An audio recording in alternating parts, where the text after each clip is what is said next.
Marjorie Taylor Greene, the Georgia congressional candidate who supported the far-right and baseless QAnon conspiracy theory, tweeted that she's been invited to the White House for President Donald Trump's speech accepting the Republican nomination. President Trump's embrace of Greene and QAnon launched the conspiracy into mainstream political and social media circles, despite the group being linked to real-world violence and anti-Semitic views. Well, I don't know much about the movement other than I understand they like me very much, which I appreciate, but I don't know much about the movement. I have heard that it is gaining in popularity. Experts say the COVID-19 pandemic has also boosted the popularity of QAnon. Around March, which is when lockdown was really impacting the US first, there was a huge spike in people interacting with QAnon on mainstream social media. I think that people are just finding so many more hours in the day nowadays to spend falling down rabbit holes online about conspiracy theories. Q followers, which number in the millions on Facebook, get their information from Q, their anonymous online leader. QAnon holds wide-ranging beliefs, but the uniting view is that there's a group of Democrats and celebrities who secretly control the government and are responsible for various evils, like abusing children.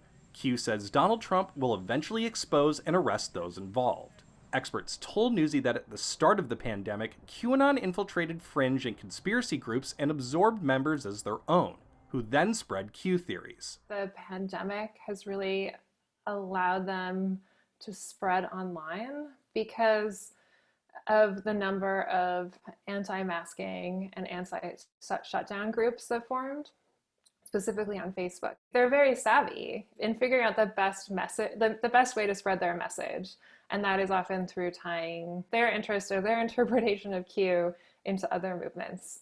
And especially around saving children in anti-trafficking. QAnon did this by hijacking the Save the Children hashtag. It was originally connected to a charity, but QAnon started using it to make baseless claims about what celebrities they think are involved in trafficking. Interactions on Facebook posts with the hashtag have gone up over 500% since early July. There are people who've never heard about Q, but want to do something that feels that they're contributing to helping causes associated with human trafficking. And it's not until you become more familiar with what QAnon is specifically that you figure out all these different layers. But at that point, you're already involved with a movement which seems like a great humanitarian cause. That indoctrination can happen quickly.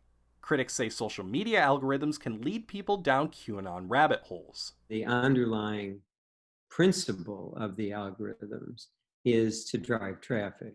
And so they're trying to kind of figure out what do people want. The internet facilitates it. Someone can be, pro-gun, pro-hunting even, and join a pro-hunting group on Facebook, and then suddenly be exposed to QAnon, right? Or same thing with someone might be suspicious of vaccinations. Facebook, Twitter, and YouTube have started removing thousands of these accounts. But experts told Newsy to effectively counter QAnon misinformation, platforms need to change how they moderate borderline content. For example, while Facebook originally blocked the Save the Children hashtag, they later reinstated it. The platforms have said, we're going to be vigilant, and they have been quite vigilant in taking down things that are demonstrably false. But now so much of that is sort of drifted into the political space that even becomes complicated for them. Tyler Adkisson, Newsy, Chicago.